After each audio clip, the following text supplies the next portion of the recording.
बिस्मिल्लाहिर्रहमानिर्रहीम। नाजरीन, बीवी की 3 आदतें शोहर को जल्दी बूढ़ा कर देती हैं। हज़रत अली रज़ी अल्लाह तआला अन्हु का फरमान भी सुन लो। नाजरीन, आज हम आपको बताते हैं कि बीवी की 3 बातें शोहर को जल्दी बूढ़ा कर देती हैं। इसके साथ साथ हम आपको एक लड़की का वाक़या भी सुनाएंगे जिसने कहा कि मैं उस लड़के से शादी करूँगी जो मुझे पर्दे में रखेगा। एक लड़के ने यह शर्त मान ली और उन दोनों की शादी हो गई। फिर उस लड़के ने ऐसा क्या किया कि आप सुनकर हैरान रह जाएंगे। इसके अलावा हज़रत अली रज़ी अल्लाह तआला अन्हु ने फरमाया कि इंसान पर बुरा वक्त क्यों आता है। वीडियो को मुकम्मल ज़रूर देखिएगा। नाजरीन, किसी गांव में एक लड़की रहती थी जिसका ये मुतालबा था कि वो उस लड़की से शादी करेगी जो शख्स उसे बापर्दा रखेगा, यानी पर्दे में रखेगा।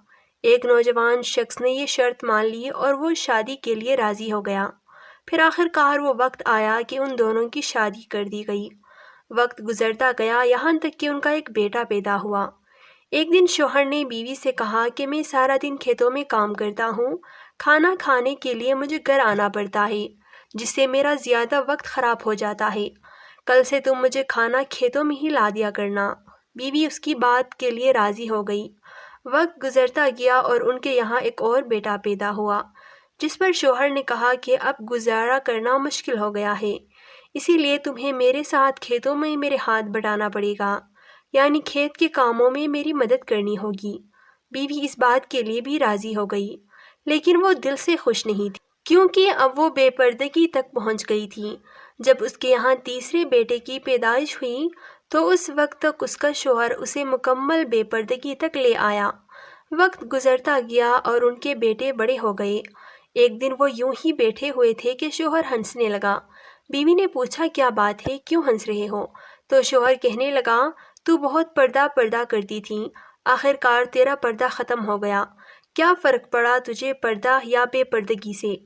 ज़िंदगी तो वैसे ही गुजर रही है। बीवी ने कहा कि तुम साथ वाले कमरे में छुप कर बैठ जाओ, मैं तुम्हें पर्दे और बेपर्दगी का फ़र्क समझाती हूँ।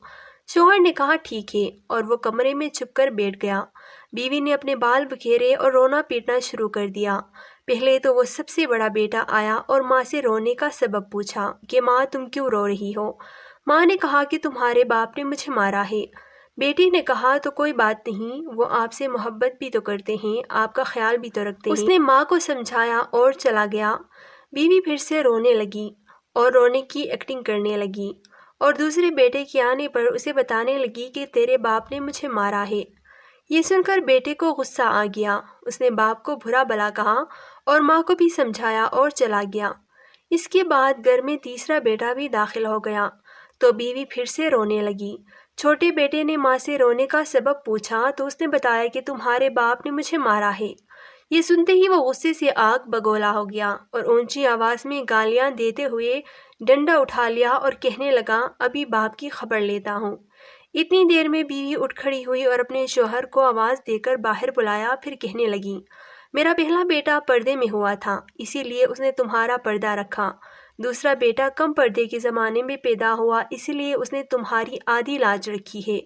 यानी दूसरा बेटा उस वक्त पैदा हुआ था जब वो औरत अपने शौहर के लिए खेतों में खाना लेकर जाती थी, जबकि तीसरा बेटा जो मुकम्मल बेपर्दगी में हुआ था वो मुकम्मल तौर पर तुम्हारी इज्जत का पर्दा उतारने लगा। सबक ये है कि पर्दा औरत का फितरी तकाजा है और जो अल्लाह ताला की तरफ से हुक्म भी है, जिसकी बेशुमार हिकमत अल्लाह ताला ही जानता है। और ये दुनियावी फ़ायदा भी है कि अगर आप किसी गाड़ी को चलाने के लिए उसकी हिदायत के बगैर चलाना शुरू करें तो वो यकीनन बर्बाद हो जाएगी। बात है तो कड़वी लेकिन सच्ची है। मर्द की गैरत का अंदाज़ा उसकी औरत के लिबास और पर्दे से लगाया जा सकता है। ख्वाहिशात अपनी मर्जी से उठाए हुए बोझ हैं। अगर अपनी परवाज़ बुलंद रखनी है तो बोझ हल्का करें, सफ़र आसान हो जाएगा। कहा जाता है कि बीवी की 3 बातें शौहर को जल्दी बूढ़ा कर देती हैं।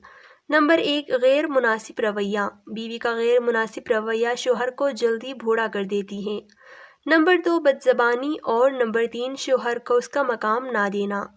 यही शौहर को जल्दी बूढ़ा कर देती है। नाजरीन, मियाँ बीवी का एक दूसरे को समझना बहुत ज़रूरी है। एक दूसरे का एहतराम ज़रूरी है, मोहब्बत ज़रूरी है और सबसे बढ़कर भरोसा करना ज़रूरी है। जिस मर्द को सच्ची मोहब्बत हो गई वो उस औरत का साथ कभी नहीं छोड़ेगा। اس کے علاوہ ہم آپ کو بتاتے ہیں کہ حضرت علی رضی اللہ تعالیٰ عنہ نے فرمایا، انسان پر برا وقت کیوں آتا ہے؟ ناظرین، آپ بھی یہ ضرور سوچ رہے ہوں گے کہ اللہ تعالیٰ ہمارے اوپر برا وقت کیوں بھیجتے ہیں۔ حضرت علی رضی اللہ تعالیٰ عنہ کی خدمت میں ایک شخص آیا اور دست ادب کو جوڑ کر عرض کرنے لگا، یا علی، برا وقت انسان پر کیوں آتا ہے؟ تو حضرت علی رضی اللہ تعالیٰ عنہ نے فرمایا، اے شخص، برا وقت انسان کے غلط فیصلوں اور غلط عادتوں کی وجہ سے آتا ہے، لیکن جب برا وقت آتا ہے تو اپنے ساتھ اللہ کا تحفہ لے کر آتا ہے۔ تو وہ شخص کہنے لگا کہ یا علی، برا وقت اپنے ساتھ اللہ کا تحفہ کیسے لاتا ہے؟ جو بات جب یہاں تک پہنچی تو حضرت علی رضی اللہ تعالیٰ عنہ نے فرمایا، یاد رکھنا، برا وقت اللہ کی طرف سے انسانوں کے لیے پہچان کا آئینہ ہے۔ انسان خوشحال ہوتے ہیں، خوش ہوتے تو ان کے ارد گرد اپنوں میں چھپے گئے غیر اور غیروں میں چھپے اپنے اسے کبھی نظر نہیں آتے، لیکن وقت بدلنے لگتا ہے تو انسان کے چہرے سے نقاب اترنے لگتے ہیں۔ میں نے حضور پاک صلی اللہ علیہ وآلہ وسلم سے سنا ہے کہ جب برا وقت آتا ہے تو انسان کے دوستوں اور رشتہ داروں کا چہروں سے نقاب اتر جاتا ہے تاکہ انسان اسے پہچان لے، اور جب اچھا وقت آتا ہے انسان کی خود کے چہرے سے نقاب اتر جاتا ہے تاکہ زمانہ اسے پہچان لے۔ برا وقت سبھی پر آتا ہے، کوئی بکھر جاتا ہے، کوئی نکھر جاتا ہے۔ وقت کا تعلق ہر انسان سے ہے۔ اگر ہم وقت کو انسان کا دوسرا روپ کہیں تو غلط نہ ہوگا۔ بے شک وقت اسی طرح سے ہی گزرنا ہے جیسے انسان اسے گزارتا ہے، اور آنے والے وقت میں انسان اپنے گزرے ہوئے وقت سے پہچانا جاتا ہے۔ ہر انسان پہ ہر طرح کا وقت آتا ہے، اچھا بھی اور برا بھی، لیکن برا وقت انسان کی سوچ اور عمل پہ بہت گہرے اثرات چھوڑ جاتا ہے۔ اللہ تعالیٰ ہمیں دین کے راستوں پر چلنے کی توفیق عطا فرمائے اور ہمیں پرسکون صحت مند زندگی عطا فرمائے، آمین۔